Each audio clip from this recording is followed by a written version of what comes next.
जी हाँ, मधुबनी जिला परिषद निर्वाचन क्षेत्र संख्या 42 से जिला परिषद सदस्य पद के निर्भय, कर्मठ, सुयोग्य, सहनशील, शिक्षित एवं लोकप्रिय उम्मीदवार संजीव यादव जी का चुनाव चिन्ह मछली छाप, मछली छाप, मछली छाप।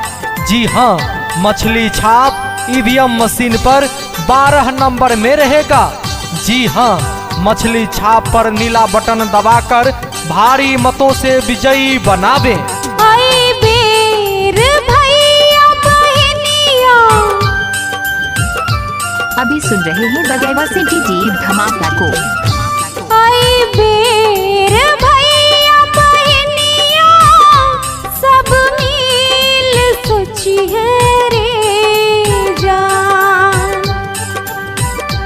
आई बेर भैया बहनिया, सब मिल सोची है रे जान।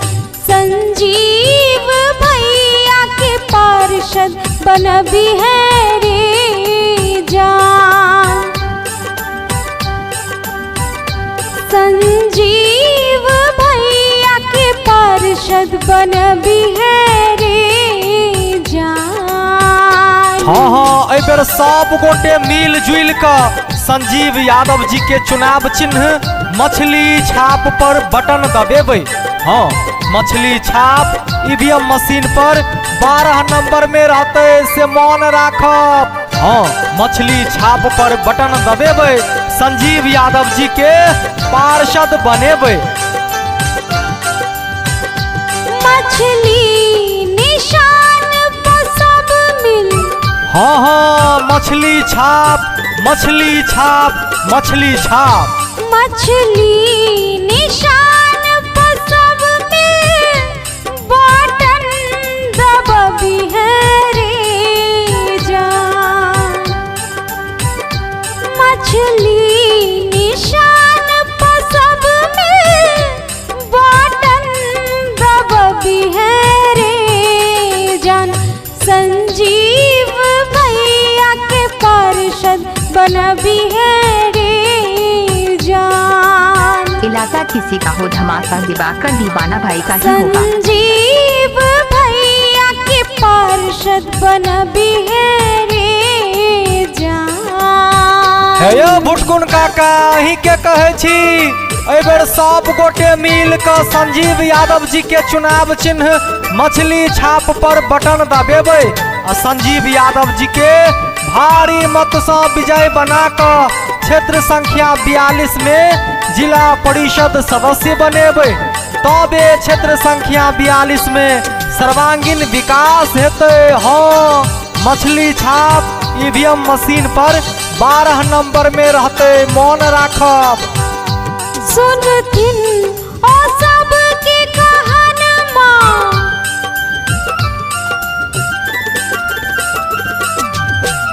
सुनथिन ओ सब के कहानमा, लाथिन खुशहाली रे जान।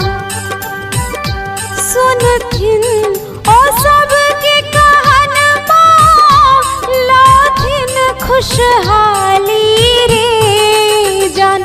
सब मिल जुल के जीतबी है रे जान।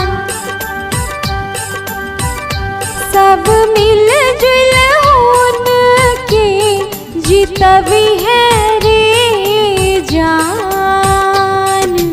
गरीब मजदूरक चुनाव चिन्ह, गरीब मजदूरक चुनाव चिन्ह मछली छाप, मछली छाप, मछली छाप। किसान मजदूरक चुनाव चिन्ह मछली छाप, मछली छाप, मछली छाप। अहाँ के अपन चुनाव चिन्ह मछली छाप ईवीएम मशीन पर 12 नंबर में रहते। हाँ, क्षेत्र संख्या 42 में सब गोटे मछली छाप पर बटन दबेबे, बिसरबे नहीं।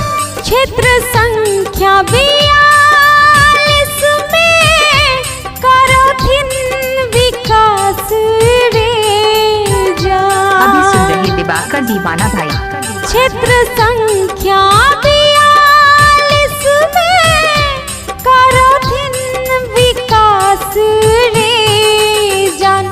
संजीव भैया के पार्षद बनबी है रे जान।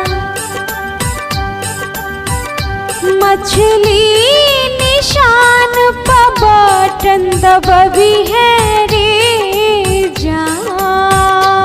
विकास की ज्योत जलानी है तो साथ निभाना ही पड़ेगा।